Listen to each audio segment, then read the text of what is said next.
በቅድሚያ የብልጽግና ፓርቲ ባዘጋጀው ሁለተኛው ዙር የመደመር መንግስት እይታ ለዘርፎችም መርታ በሚል በተዘጋጀው ስልጠና ላይ የተሳተፉ አመራሮች በወረዳችን በጥያ ዓለም አቀፍ መካነ ቅርስ ግቢ ለጉብኝት ስለተገኙ እንኳን ደህና መጣችሁ ለማለት እፈልጋለሁ።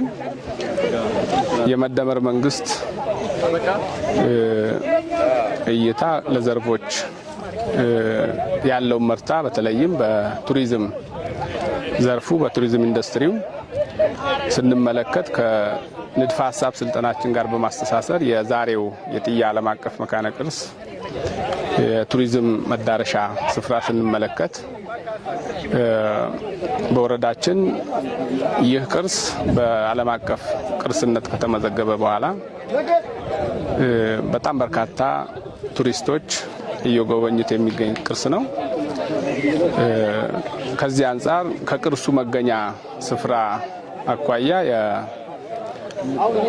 ከማዕከላዊ መንግስት መቀመጫ ከመዲናችን አዲስ አበባ በ86 ኪሎ ሜትር ርቀት ላይ የሚገኝ ነው። በጣም የተመቸ አቀማመጥ ያለው ስትራቴጂክ ቦታ ላይ ያለ ከመሆኑ አንፃር በጣም በርካቶች ከውጭም ከውስጥም ከሀገር ውስጥም የሚጎበኙት በርካታ ቱሪስቶች ያሉት ነው። እያንዳንዳቸው ስልጠናዎች የራሳቸው የሆነ ለሀገር የሚያበረክቱት አስተዋጽኦ በእኛም ላይ ደግሞ የሚፈጥሩት በርካታ እንትኖች አሉ፣ አቅሞች አሉ። ከዚህ አንፃር ከመጀመሪያው ቀን ጀምሮ ስልጠናውን ስንሰለጥን ከገጠር ከግብርና ጀምሮ እስከ ኢንዱስትሪያላይዜሽን ከኢንዱስትሪያላይዜሽን እስከ መጨረሻው ታች ድረስ ወርደን እነዚህ ምልከታዎችን እስከምናደርግባቸው ድረስ ያለው በጣም ቆንጆ ነው። በቲዮሪ የሰለጠናቸውን ስልጠናዎች አሁን ደግሞ በተግባር የምናይበት የስልጠና ፓርት ነው ማለት ነው። ስለዚህ በተግባር ያየናቸው ለምሳሌ የጥያ ትክል ድንጋይን ስናይ በአካባቢያችን ያለውን እምቅ አቅም ምን ያህል ተጠቅመንበታል፣ ምን ያህል ተግብረነዋል የሚለውን ጭምር ታች ወርዶ ያሳየ ምልከታ ነበረ። አሁንም እዚህ ጋር የምንመለከተው የፋይበር ኢንዱስትሪ በጣም ደስ የሚልና በጅምር ላይ ያለ ተግባር ነውና እንዳጠቃላይ መጀመሪያ በቲዮሪ ያየናቸውን ስልጠናዎች በተግባር ታች ወርደን የምናይበት ስልጠና ነውና በጣም አቅም የሚገነባ ቀጣይ ደግሞ የአካባቢያችን አቅም ምን እንደሆነ ምስራቅ ጉራጌ ዞን ላይ ምን አለ ለቀጣይ ምን እንጠቀማለን የሚለውን ጭምር ያየንበት ፕሮግራም ነውና በጣም ደስ የሚል ምልከታ ነው። በዋናነት እስከዛሬ ከጀመርንበት ከ9 እስከ 17 በተከታታይ ለ9 ቀናቶች የብልጽግና ፓርቲ በሰጠን ስልጠና በተለይ ደግሞ በአራቱም ዘርፍ ይሄ እንደ ሀገር ትልቅ አጀንዳዎች ናቸው።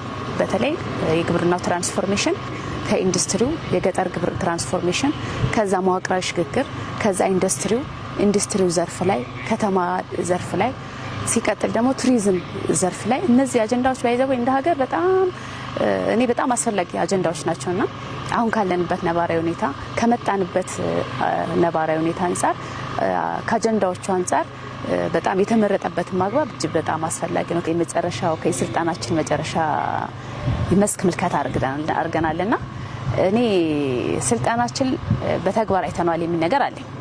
ሁሉም ያየናቸው አካባቢዎች ላይ የተቦን ላይ በጣም እኔም ተገርሚያለሁ። እውነት ቡና እኛ በተለይ በቅርበት ያለ ነው በእንትን ደረጃ ነበር በሀገር አቀፍ ደረጃ ነበር እየሰማን ያለ ነውና በቅርበት እንደዚህ አምርቶ ኤክስፖርት ማለት ትልቅ ውጤት እሴት ነው።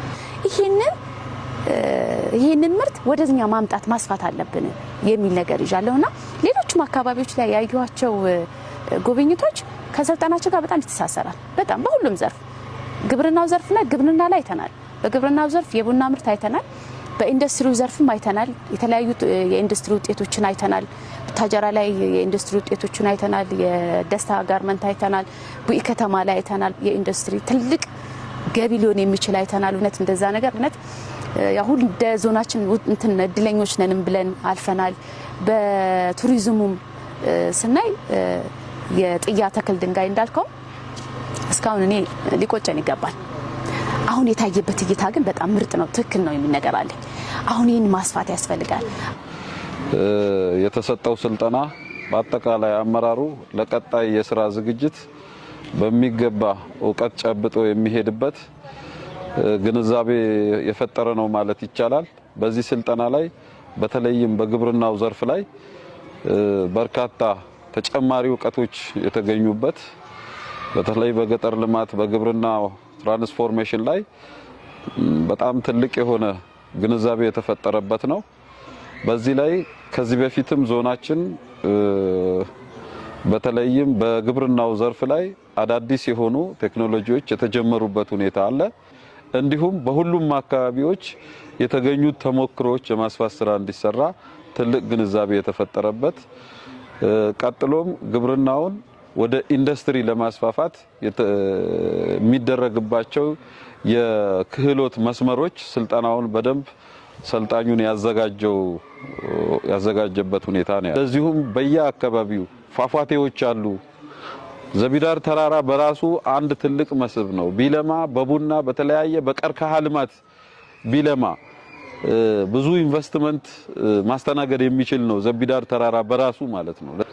በአጠቃላይ ለአካባቢያችን ኢኮኖሚ ምንጭነት አገልጋይ የሚሆኑ ትልቅ ሀብት እንዳለን ነው የሚያሳየው። ስለዚህ አመራራችን ይሄ እንደ ሀገር የተሰጡ ስልጠናዎች ወደ አካባቢ በማውረድ ሁሉም በትብብር የሰራ ከሆነ አንደኛ አካባቢያችን በኢኮኖሚ የተለወጠ ለሀገር ገጽታ የሚጠቅሙ በርካታ ስራዎች አሉ። እሱን የሰራን ከሆነ ከአካባቢያችን አልፎ ለሀገር ገጽታ ትልቅ መሰረት የሚጥል ስራ የሚሰራባቸው ነገሮች ስላሉ በርካታ ግንዛቤ የወሰድንባቸው ጉዳዮች ናቸውና እነዚህ ነገሮች በስፋት ስልጠና ወስደናል።